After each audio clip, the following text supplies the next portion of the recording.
Good evening, noble travellers, and welcome back to Snug as a Bug. I am Adam, and tonight we continue our journey through the legendary world of Camelot, where Merlin's wisdom and magic are put to the ultimate test. In this second chapter of Merlin's adventures, we begin with the Enchantment of Stonehenge. Join Merlin as he uncovers the secrets of this ancient site, wielding its powerful magic to defend the land of Britain. But even Merlin's mastery over magic is challenged by forces as old as the stones themselves. Then, we move into the Imprisonment of Merlin by Vivien, where Merlin's greatest test awaits. Here, we witness a battle of cunning and power as Vivien, a sorceress shrouded in mystery, ensnares Merlin in a trap woven from dark magic and betrayal. This tale brings us to the heart of Merlin's vulnerability and the price he must pay for his devotion to Britain. Prepare yourself for an evening filled with magic, intrigue, and legendary challenges. Let's step once more into the world of Camelot, where Merlin's courage will be pushed to its limits and the very fate of the realm hangs in the balance. Adventure awaits as the story continues.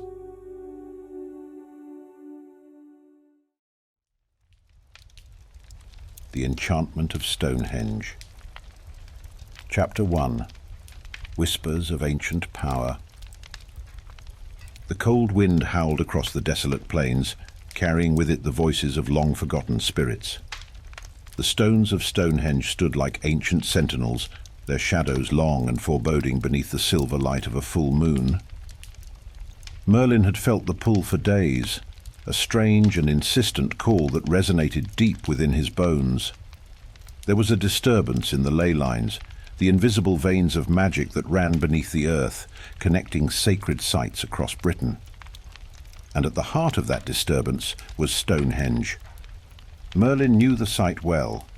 It was one of the most powerful places in the land, built by hands and forces older than anyone could comprehend. The stones were a mystery, even to him, their origins lost to time, but he had always known that they held great power that had been dormant for centuries. Now, that power was awakening, and Merlin feared what it might mean. He stood at the edge of the great stone circle, his cloak billowing in the wind, his eyes scanning the ancient structure with both reverence and wariness. The air was thick with magic, almost tangible, as if the very earth hummed beneath his feet. Something was stirring, something old and powerful, and Merlin could feel it growing stronger with each passing moment. But this was not the slow, gentle hum of Avalon's magic. This was something darker, something more dangerous. Merlin closed his eyes, reaching out with his mind, trying to sense the source of the disturbance. The ley lines beneath Stonehenge were tangled, knotted in ways they should not be, and the flow of magic had become erratic, unpredictable. He knew what had to be done. The magic of Stonehenge had to be restored, the ley lines untangled, or the entire balance of Britain could be thrown into chaos. But as Merlin opened his eyes and gazed at the towering stones, he couldn't shake the feeling that this task would not be so simple. There were forces at work here that he did not yet understand, and the path ahead was shrouded in shadow. With a deep breath, Merlin stepped forward into the circle, the cold stone beneath his hands vibrating with energy. The enchantment had already begun. Chapter 2. The Gathering of Shadows. As Merlin walked deeper into the circle of stones, he felt the weight of the magic pressing down on him. The air was thick, almost suffocating, and the usual sense of calm he felt in places of power was absent. This was not a place of peace. It was a place of struggle. The magic here was not flowing naturally. It was being manipulated, twisted by an unseen force. He knelt by the central stone, placing his hand on its rough surface. The stone hummed beneath his palm, a deep, resonant vibration that pulsed with ancient energy. But as Merlin reached out with his mind, probing the magic within the stone. He felt resistance. Something was blocking him, a barrier of dark magic woven into the very fabric of the circle.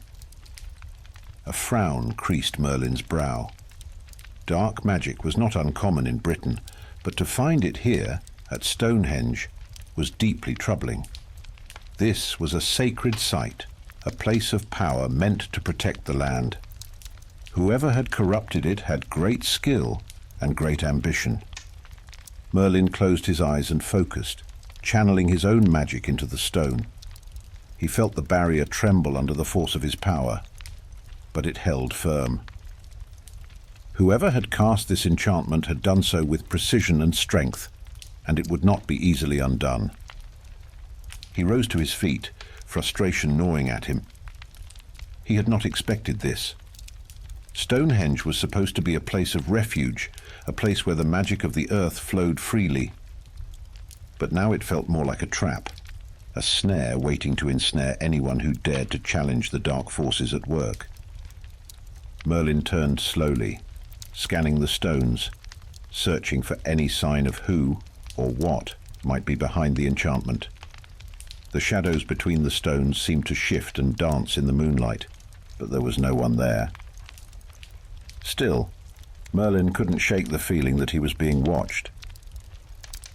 He took a step toward the outer edge of the circle, his eyes narrowed in concentration. And then, just as he was about to reach the boundary of the stones, he felt it. A presence. It was faint, almost imperceptible. But it was there.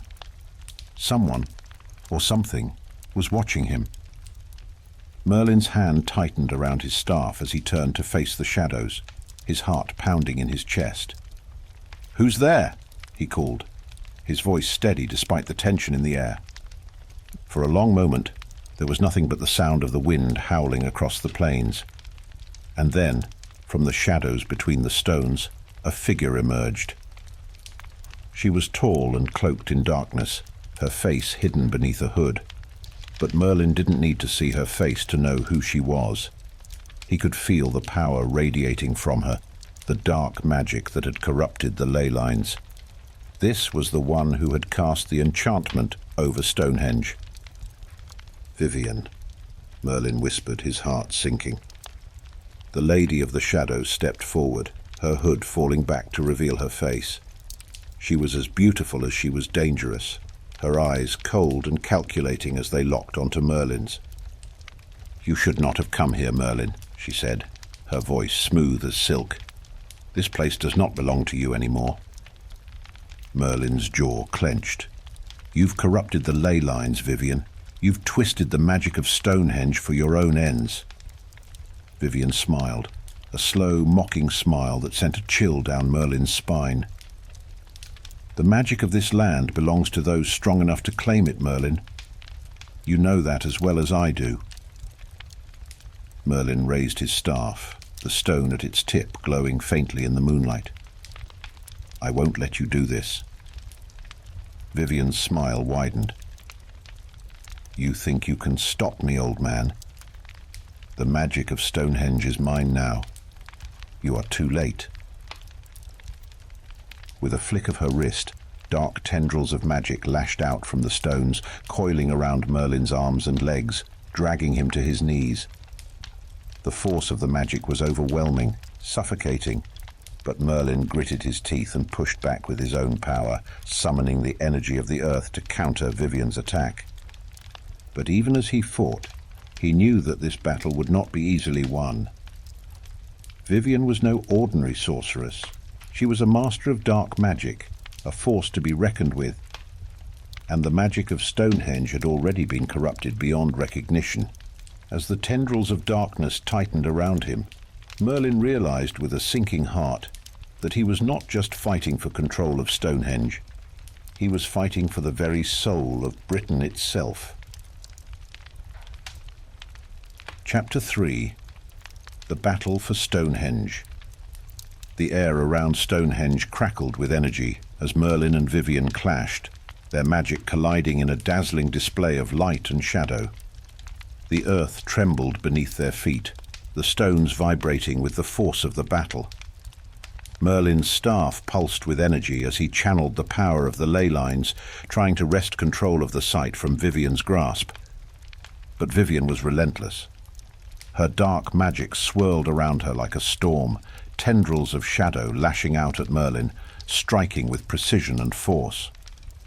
She moved with the grace of a predator, her every step calculated, her every spell aimed to weaken and destroy. Merlin, for all his power, struggled to keep up with her. He was no stranger to battle, but Vivien's magic was different, twisted, corrupted in ways he hadn't anticipated.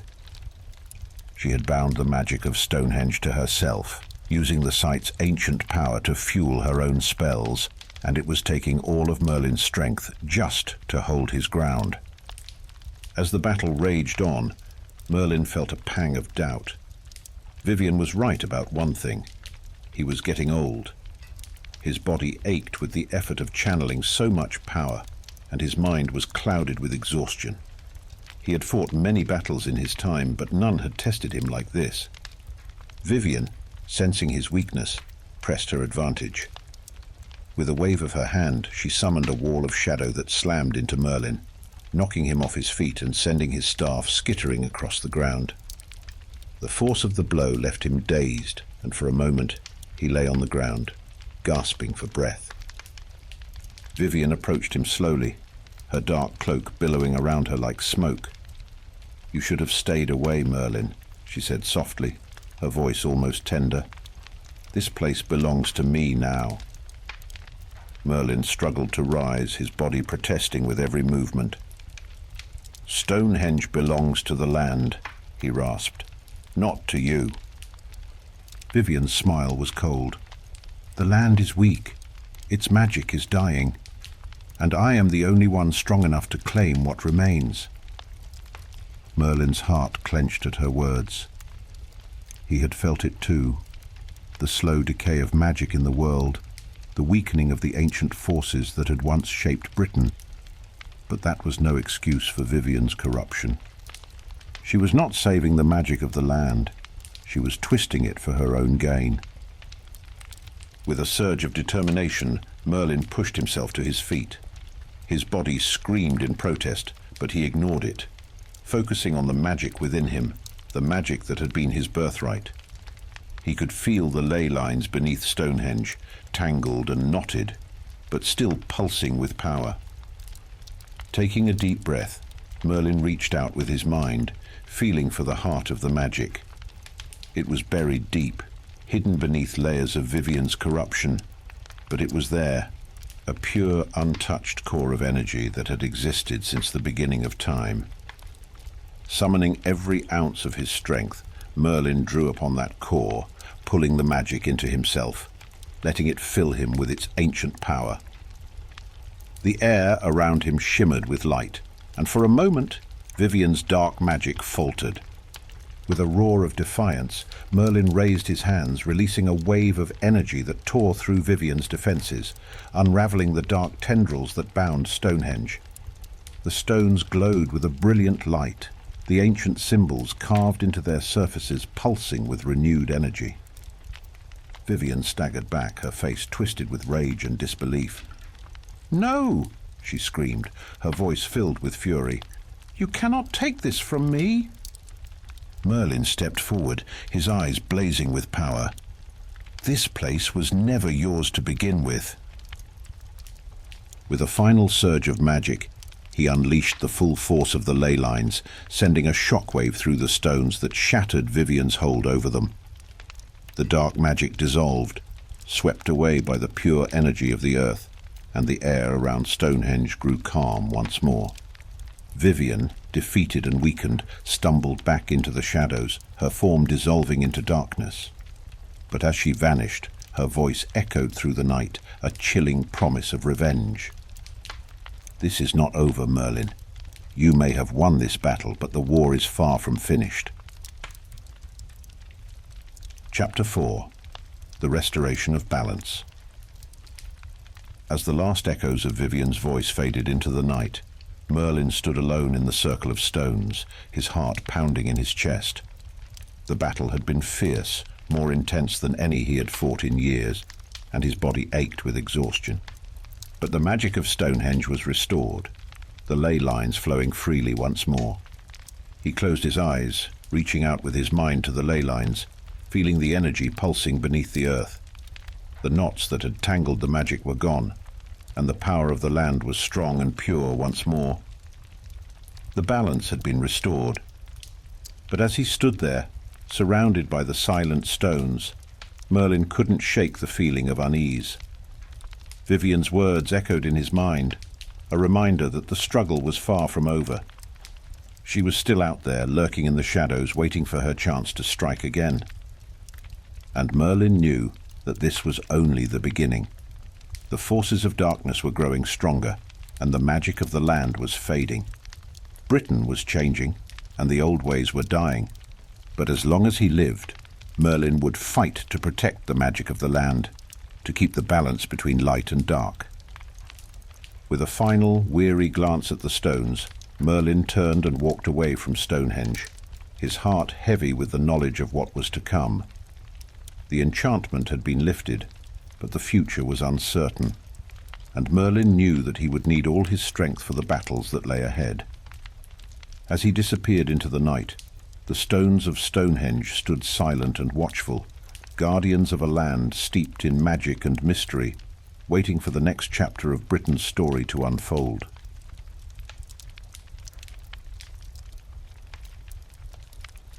The Imprisonment of Merlin by Vivien. Chapter 1. The Gathering Storm. Merlin had long been wary of Vivien, the Lady of the Shadows. Their paths had crossed many times, each encounter laced with tension, challenge, and a dark magnetic pull that Merlin could not quite explain. She was cunning and powerful, her knowledge of dark magic rivaling his own mastery of the ancient arts. And though Merlin had repelled her time and time again, he felt the winds of change stirring, as if destiny itself was guiding them toward a fateful encounter. He sensed it in the atmosphere, the imbalance of magic in the air, the whispers of dark forces gaining strength. He knew that Vivien was plotting something greater than her usual machinations, but he could not yet see what shape her plans would take. Merlin had spent months unraveling threads of her influence in the kingdom, countering her spells and trying to fortify Arthur's court against her darkness. One night, as he meditated near a grove sacred to Avalon, Merlin felt a sudden shift. It was as if the earth itself had held its breath, waiting, watching. He rose from his seated position, his senses prickling with the unmistakable feeling that something was near. "Merlin," a soft, familiar voice called from the shadows. He turned slowly, finding himself face to face with Vivien.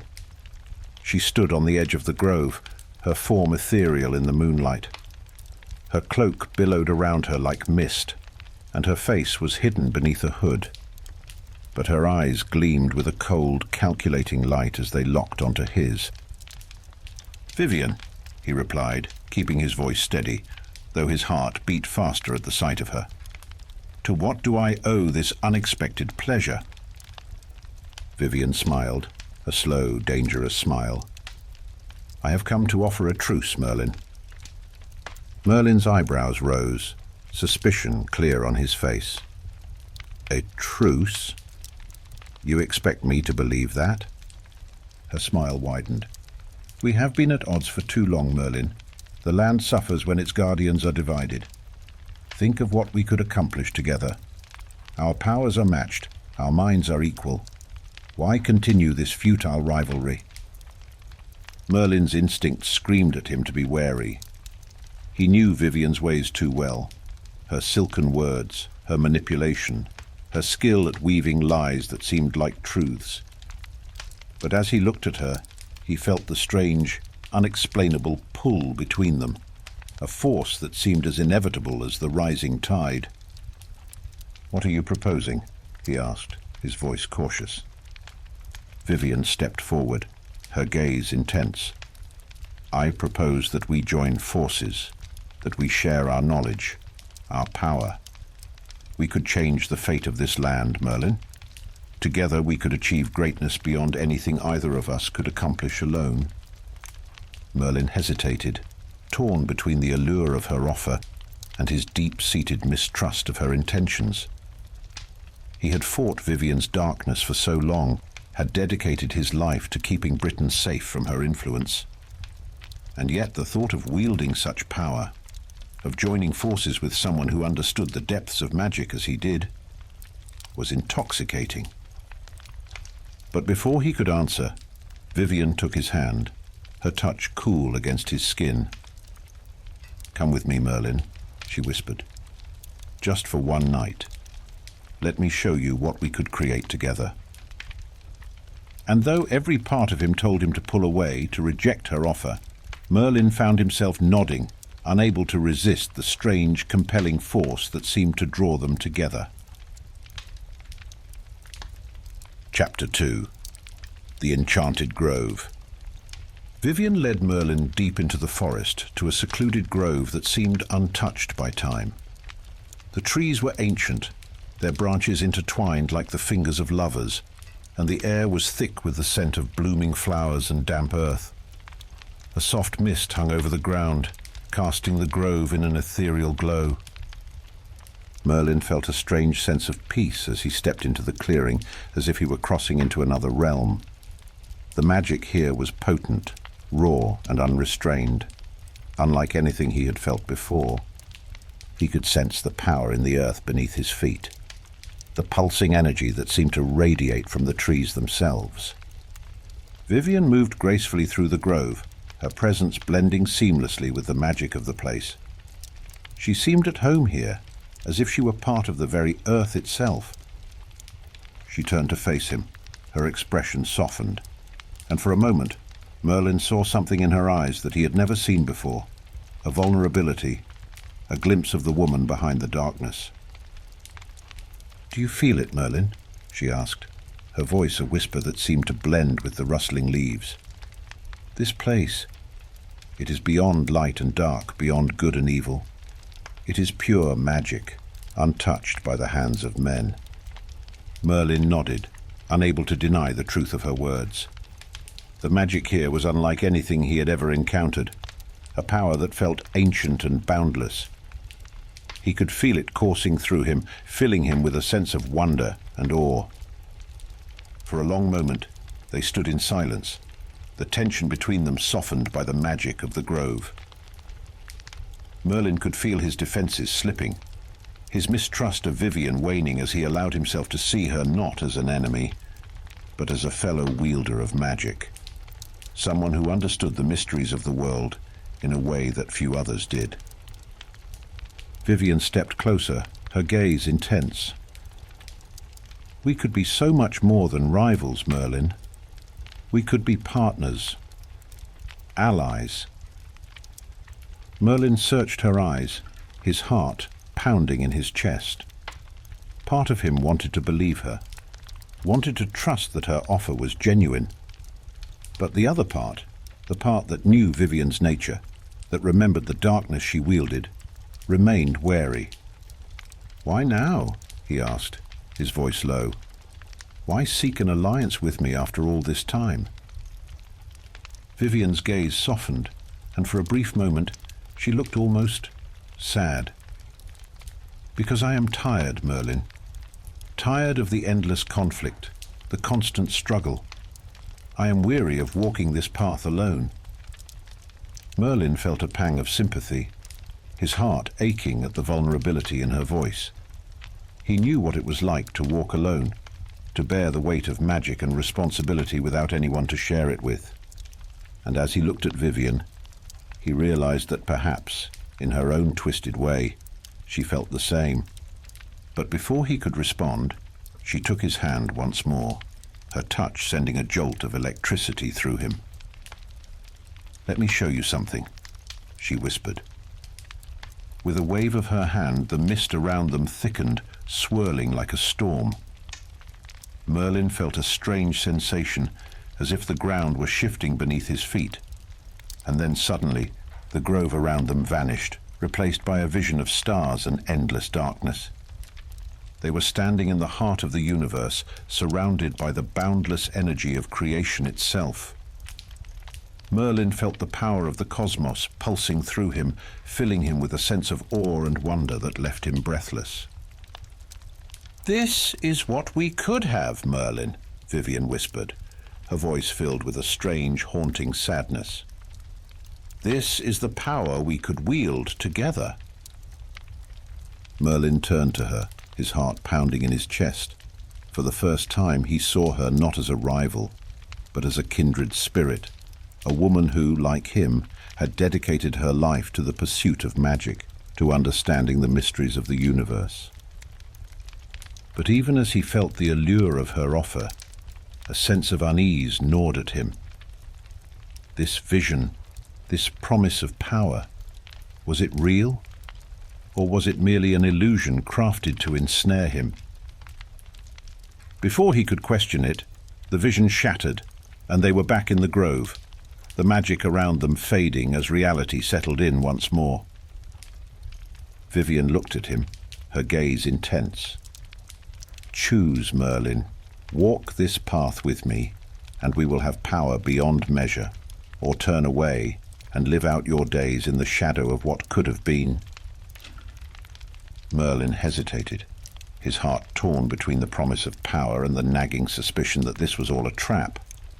But as he looked into Vivien's eyes, he saw the vulnerability there, the loneliness that mirrored his own. Against his better judgment, he took her hand. Chapter 3. The Ensnaring Spell. The moment Merlin took Vivien's hand, he felt a surge of power rush through him, a strange, intoxicating sensation that left him both exhilarated and wary. Vivien's grip tightened, her gaze steady and unblinking as she drew him closer. He could feel her magic intertwining with his own, binding them together in a way that felt both thrilling and dangerous. But as the magic flowed between them, a sense of unease gnawed at him. Something was wrong. The energy felt too constrained, as if it were being funneled, directed with a purpose that he could not quite see. Before he could pull away, Vivien's voice filled his mind, a soft, insistent whisper that drowned out his thoughts. "Do not resist, Merlin. Let go of your fears, your doubts.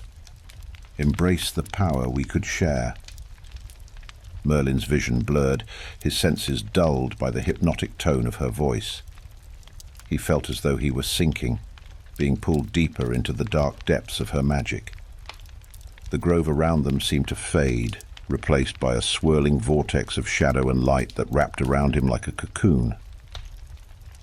In that moment he realized the truth.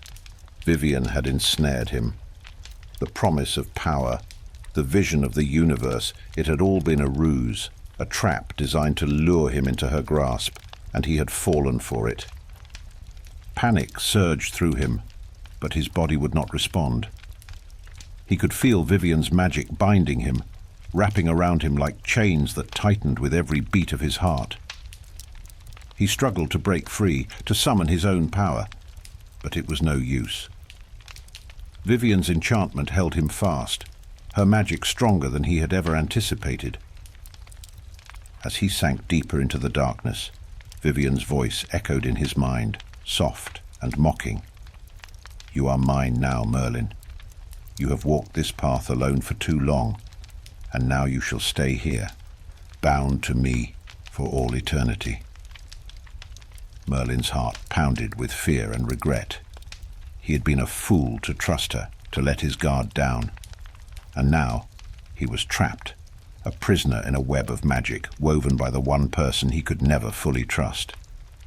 As the last remnants of his consciousness faded, he heard Vivien's laughter, a cold, triumphant sound that echoed in the darkness, a chilling reminder of his folly. And then, silence. Chapter 4. The Eternal Prison.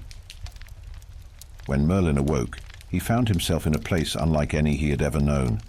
The world around him was shrouded in mist, the air thick with an unnatural stillness. He tried to move, but his limbs felt heavy, as if weighed down by an invisible force. Panic surged through him as he realized he was trapped, bound by the very magic he had once wielded so freely. Vivien's spell had ensnared him completely, locking him in a prison of her own making. He could feel the enchantment surrounding him, a web of dark magic that held him captive, preventing him from reaching out to the world beyond. He called out, his voice echoing through the empty void, but there was no response. He was alone, isolated from the land he had sworn to protect, from the people he had dedicated his life to guiding. And as the reality of his situation sank in, a crushing sense of despair washed over him. For the first time in his life, Merlin felt truly powerless. He had always believed in his own strength, his ability to overcome any challenge. But now he was a prisoner, trapped by the very magic he had trusted. Days turned into weeks, weeks into months, and still Merlin remained imprisoned, bound by Vivien's spell. He could feel her presence lingering on the edges of his consciousness, a constant reminder of his captivity, her laughter echoing in his mind, taunting him with the knowledge that he was hers. And yet, even in the depths of his despair, a spark of hope remained. Merlin was no ordinary man, and he had not survived the trials of life without learning the value of patience. He knew that his time would come, that one day he would find a way to break free from Vivien's enchantment. But for now, he waited, biding his time, his mind sharp and focused, his spirit unbroken. He would escape. He would find a way. And when he did, Vivien would face the full fury of the wizard she had dared to imprison.